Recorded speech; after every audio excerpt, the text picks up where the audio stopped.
folks, ThriceRisen here. It's been a while. I have something special for you today. I went to a Commander Jamboree for Magic the Gathering last weekend, and I did pretty well on balance, 6th place, mainly because I swept one table. How did I do that? With this deck, more specifically, this deck, which is Atraxa's Little Shop of Horrors. Let's break it all down. So why Atraxa? Why did I build Atraxa's Little Shop of Horrors for this Tribal Jamboree? Well, because it was a Tribal Jamboree using the rules that Wizards made for Tribal Commander tournaments. And so you have to have a commander that is of your chosen tribe, which is your creature type. There is a list of tribes that are banned, Angel being one of them, so I played Horrors. So this is Atraxa's Little Shop of Horrors. I have to be careful to pronounce that word correctly on camera. So you have to have your commander, and you have to have an additional 27 creature cards of your chosen tribe. There's a list of cards that are banned from the format. I won't really get into it. I kept my deck very strictly tribal. There's a ruling that you could have friends of your tribe, other creatures, as long as you could justify them to the tournament organizer that they are friends of the tribe. I didn't do that. I stuck to the 27 horror creatures of my tribe, Atraxa being the 28th. Now, what does Atraxa do, for those of you who don't know? She costs one of every color but red. She is a artifact creature, Angel. And she has Flying, Vigilance, Death Touch, and Lifelink. And at the beginning of your end step, you proliferate. She is a 4/4. So, what does this do for you? It means she's a very powerful attacker commander because she's Vigilant, Death Touch, Lifelink. She's a very good blocker. Relatively inexpensive to cast on the initial playing, and subsequently to bring her back again. She likes to see planeswalkers, +1/+1 counters, anything that involves counters, infect, poison counters, that sort of thing. But for the tribal tournament, I was kind of limited in what I could do with her synergistic capabilities because of horrors. So which 27 horrors did I elect to play? Well, let's start at the low end of the converted mana cost. We have Loam Dryad. It has the ability tap an untapped creature you control to add 1 mana of any color to your mana pool. So that's useful.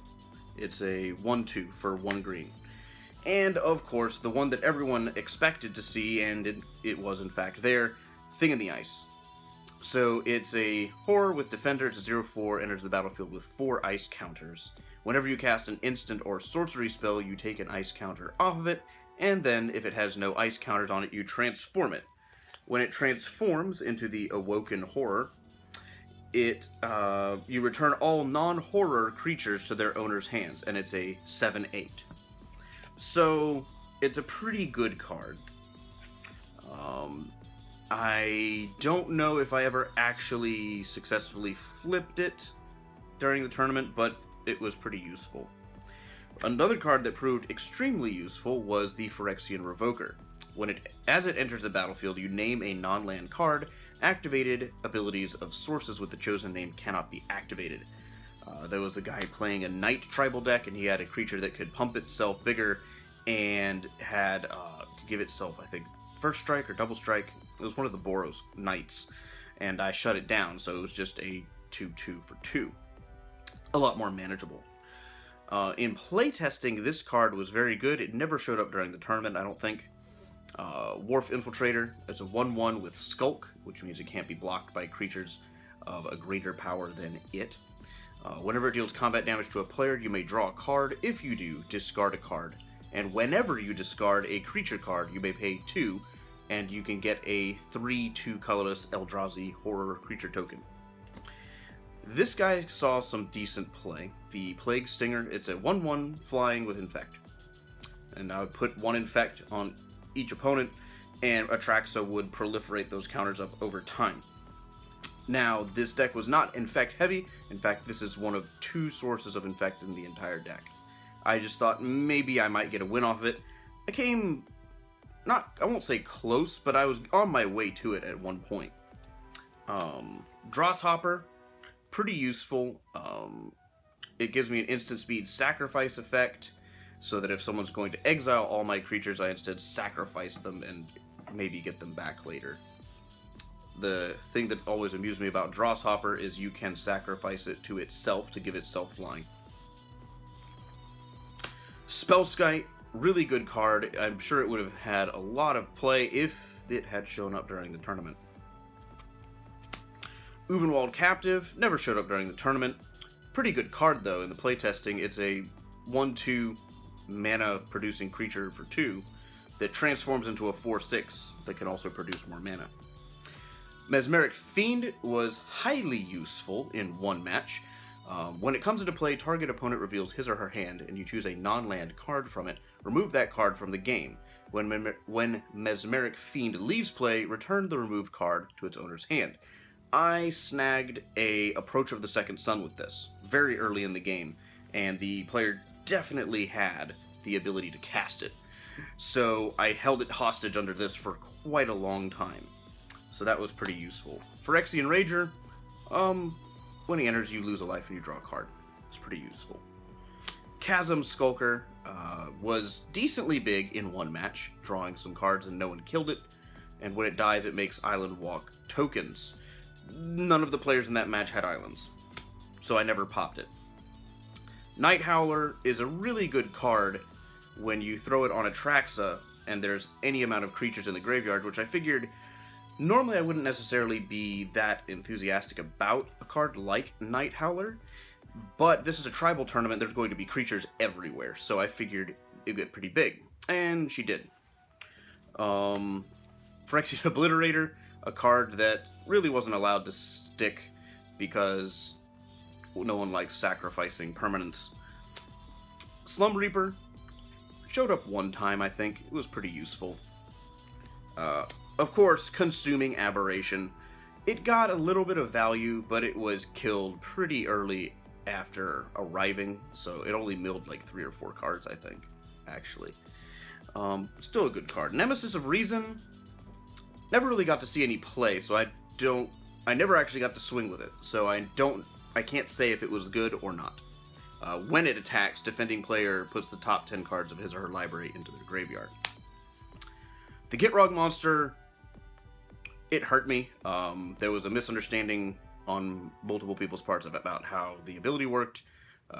The consensus at the time was that you have to sacrifice a land. You cannot elect to sacrifice the Gitrog monster.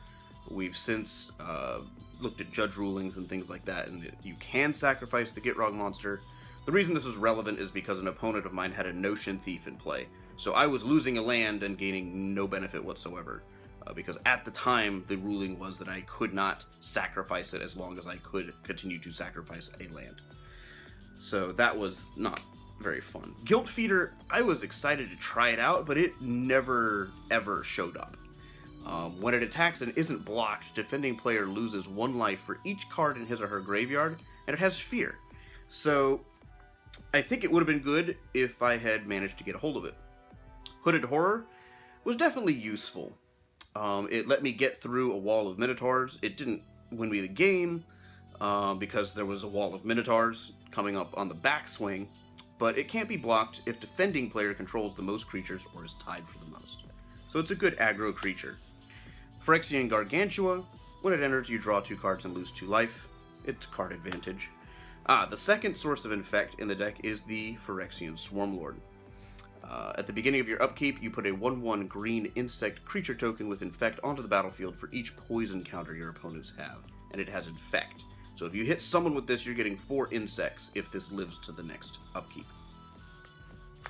This guy was pretty fun. The Netherborn Phalanx. When it comes into play, each opponent loses 1 life for each creature he or she controls.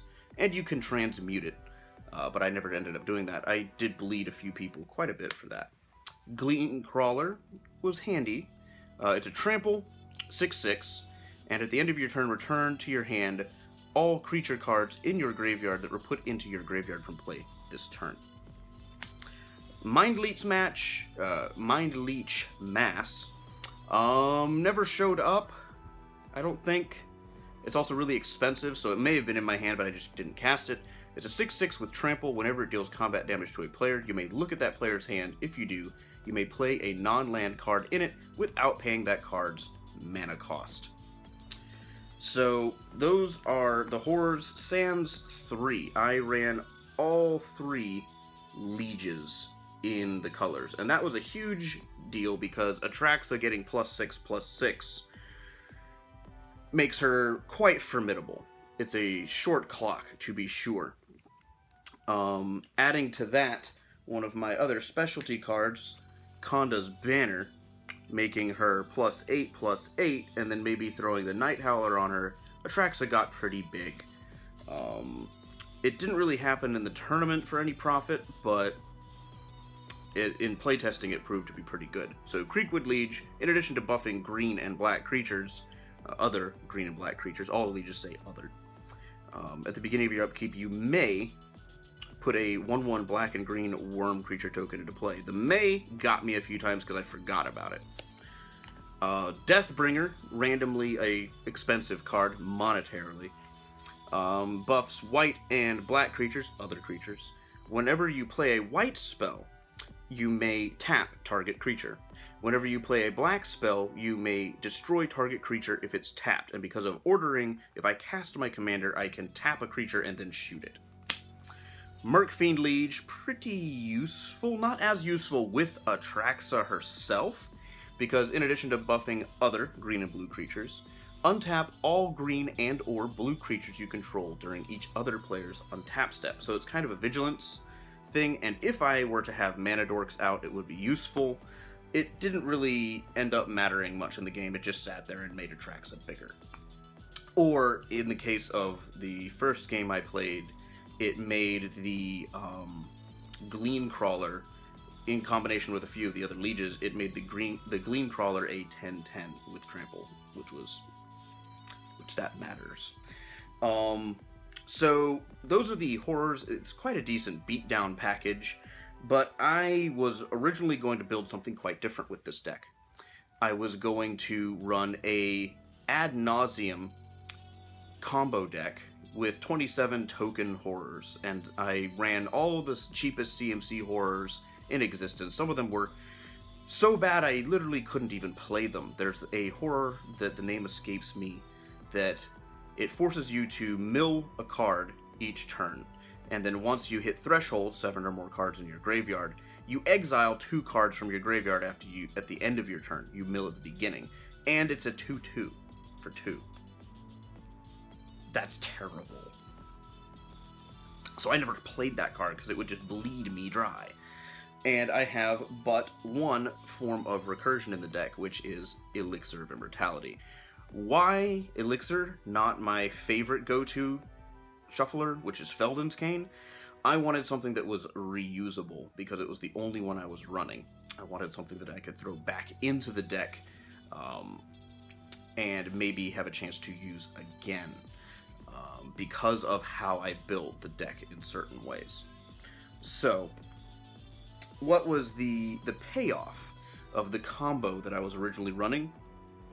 Well, let me back up. I decided not to go with Ad Nauseam. It performed well in some of the playtesting, but the problem was there were cards I just literally couldn't cast, like the one horror, and some of the horrors were just objectively bad, and they just existed to be played and to block and draw me out to more time so I could try to find combo pieces. So I elected to go more with the spirit of the event and run the horrors that I showed you there, which have good power and presence on their own. But I did keep a combo element.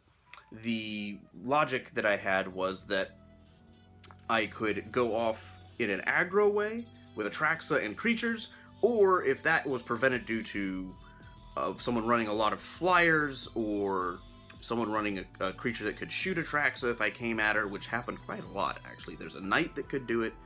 There was like a demon, maybe, I think, that could shoot stuff. There were a lot of things that could shoot something. So I wanted to avoid being locked out of an aggro kill, so I put combo in there as well. And also, I love running combo. Not because it's a quick, easy way to win. I run combo because I enjoy the cerebral process of piloting combo decks. I fully confess that I am a Johnny player archetype, that I love running these Rube Goldberg things.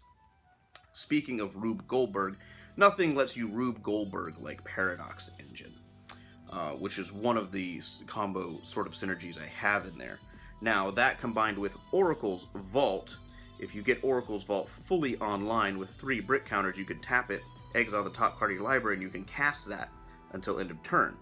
And if you have something like Sensei's Divining Top, which is also in the deck, you can tap this, make sure you hit a spell, and then cast it, which this triggers it to untap, and you just keep going and casts every spell in your deck.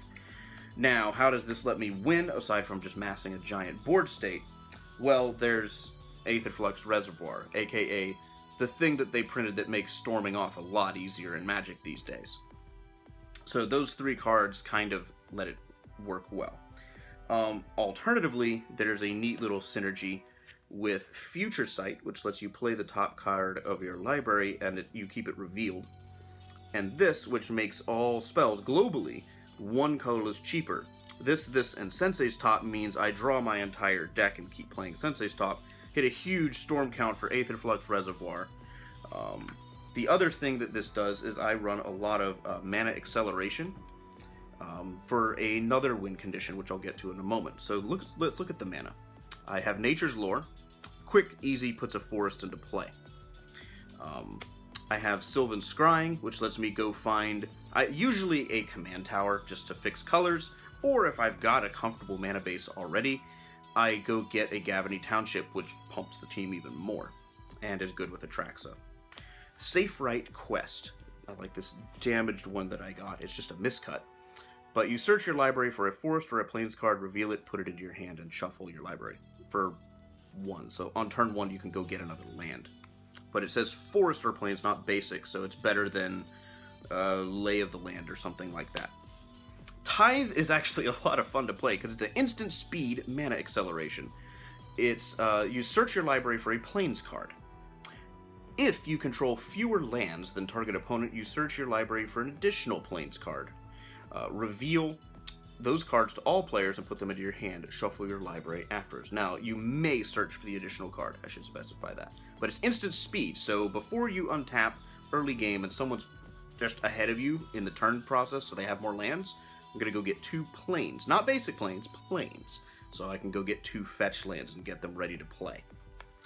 Sol Ring, because Sol Ring, Mana Vault, Commander Sphere for color, and Everflowing Chalice, kicked a lot of times, is pretty big and good, and Atraxa likes counters, which is why you run, of course, Astral Cornucopia with Atraxa. Why so many mana rocks? Well, if I'm going to have a Paradox Engine untapping things all the time, it gives me access to mana to do things. It gives me access to a lot of mana if I can't find Aetherflux in a timely fashion to exsanguinate for a bunch and kill some people. So those are some of the ways to win in this deck.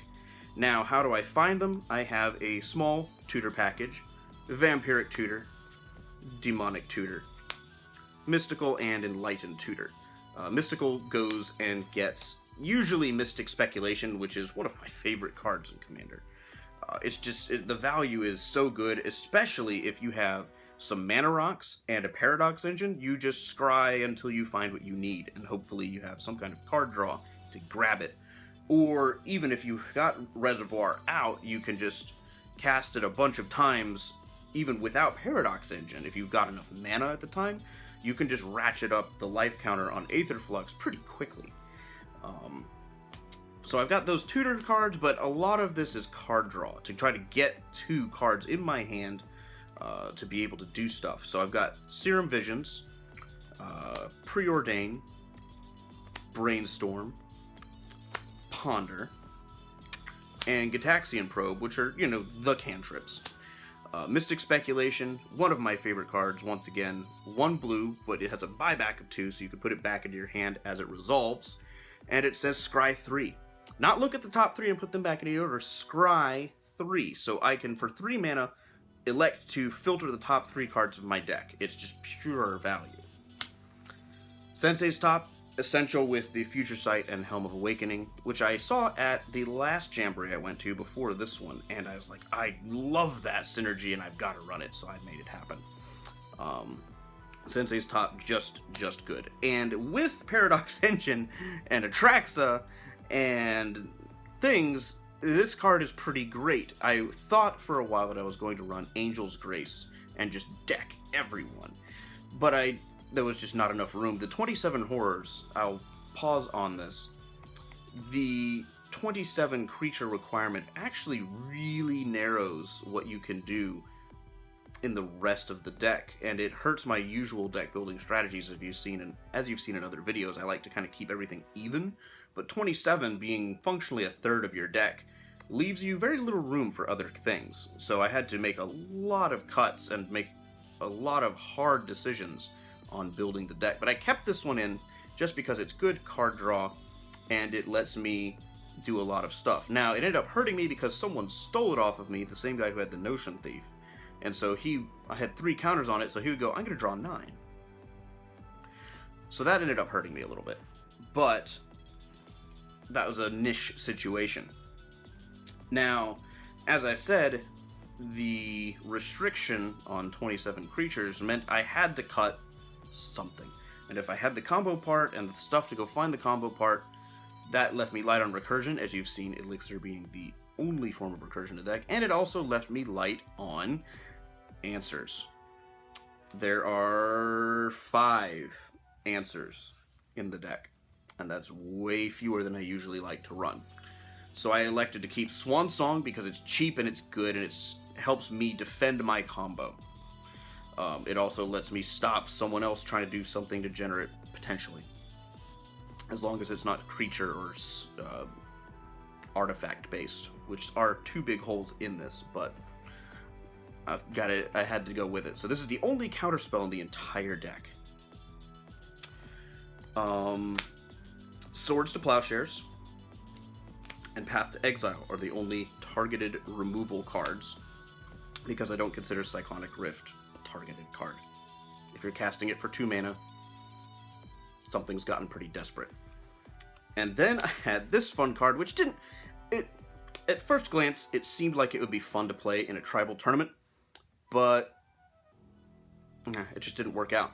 Whenever a creature is put into a graveyard from play, tap or untap all creatures that share a creature type with it. It seemed kind of cool. In practice, it didn't really do anything that profitable. Because if a creature died on someone else's turn, it meant they probably have already attacked, so they don't care about you tapping down their creatures unless maybe a backswing is coming. It didn't really come into play as much as I had thought it would.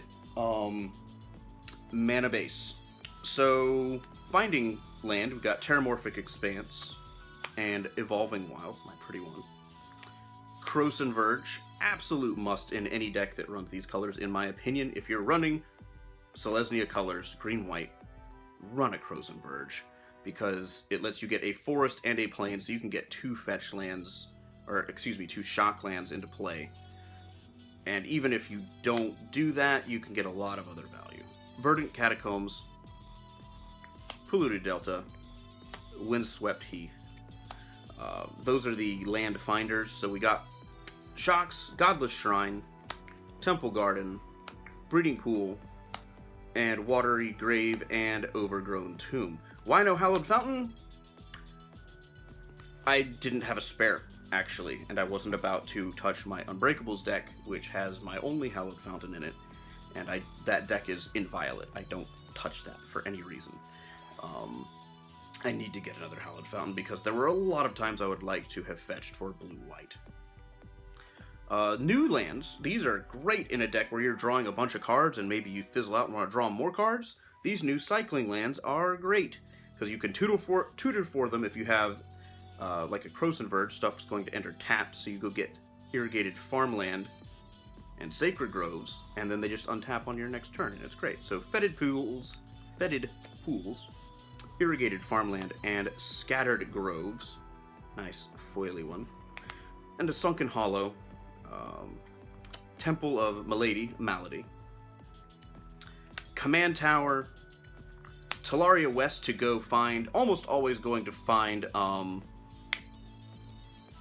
that one 0-drop mana ramp card whose name just left my brain. Reliquary Tower.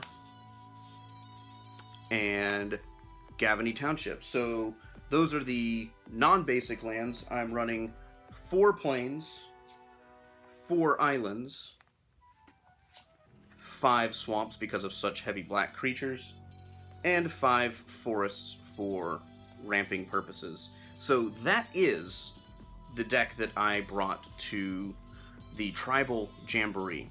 What are my thoughts on it?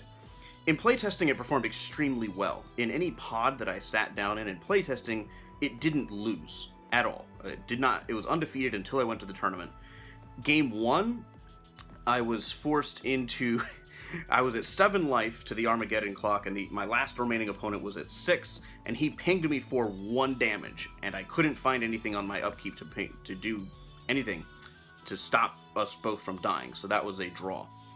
Game 2, one of my opponents was low on lands. I wasn't really finding anything. The Pillow Fort player had lots of pay more to attack, and there was a heavy aggro Minotaur player who was kind of funneled my way, and I died very, very quickly. I was the first one out. The next game, third game, I ended up comboing off and killing the whole table, which put me into the top 8. I got 6th place overall. And in the top 8 match, this was the situation I was describing before, where the Notion Thief was there, and I wasn't really drawing anything. I was top decking, and so I kind of just played Kingmaker a little bit, but I was helping them deal with a man who had gained 1,000,003 life, so we were keeping the Hydra Tribal Progenitus deck, which was my wife, we were keeping them alive, and then I just had to decide, do I want the Rogues deck to win, or do I want my wife to win? Selfishly, I kind of went with my wife. I fully confess that. This was not any kind of collusion, it was me just going...